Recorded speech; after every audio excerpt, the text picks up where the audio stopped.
came from. I came from a home that was very abusive, alcohol abuse, physical abuse.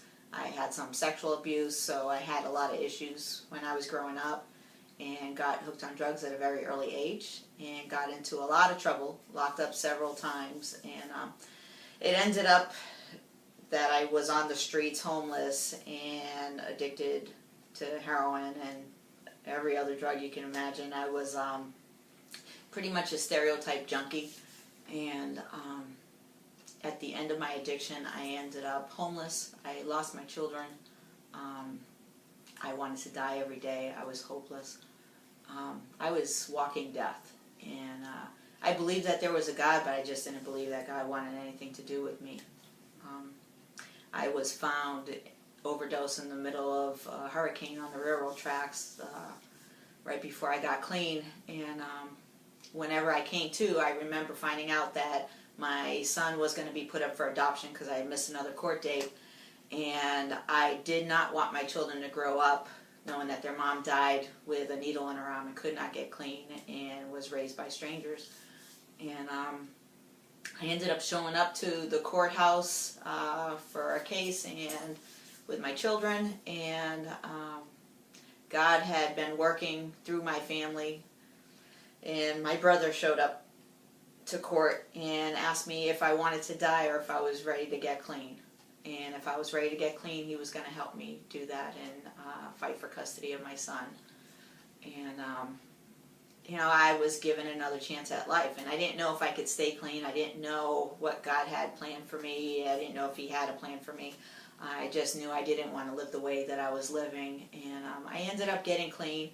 My brother fought for custody of my son, and my other children were off with family, and my life had been a complete mess. Just a lot of years of destruction. Everybody and any path that I came across, it was complete destruction. And you know, I went to the homeless shelter up the street at St. Matthew's House, and after detox, and I started going to a 12-step fellowship, and I got a sponsor who was a Christian, and she is the one that led me to God, led me to Jesus. And you know, that was the beginning of my walk. I started gaining some hope, you know, and as I worked on my recovery and my relationship with God, I started learning, for one, I felt his love. He showed me that, and I started learning that he did forgive me. I got that forgiveness, that mercy, that grace, just a new opportunity at life. When I look at the pictures from before I got clean and the pictures afterwards, I could see the death and the life and the difference that he's made in my life.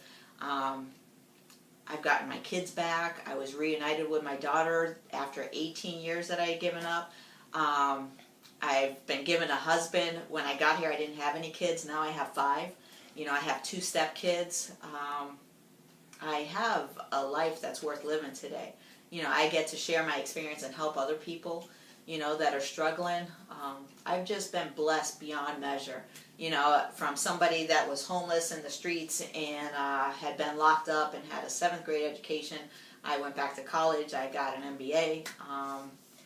And, you know, I get to teach my children differently today. My children have a different life because of, and they also have a relationship with God, but because of my recovery, I get to see this working in their lives as well. You know, when my children are struggling, they know to pray, and you know, and they also reflect. And my son was telling me last week, he said, you know, last night when I went to bed, I was reflecting and just thinking about how blessed we are, you know, and you know, or just knowing when they went for their first job interviews, asking me to pray with them, you know, or the first time my youngest son was going to drive and he was scared and he knew to stop and pray and asked me to pray with him. You know, these are some of the blessings that I get to see in my recovery today. You know, God not only has worked in my life, but he's worked in my children's life and continues to do that. You know, I look around church today and see the people that he's got to work through me to touch others and come to him, to bring them to him. And it's just amazing how it works. And I'm going to forward this picture, you know, of my before and after, and the life and death, you know, the differences and the miracles are just, I mean, a picture tells 1,000 words, and it definitely shows that. So, but thanks, that's all I have.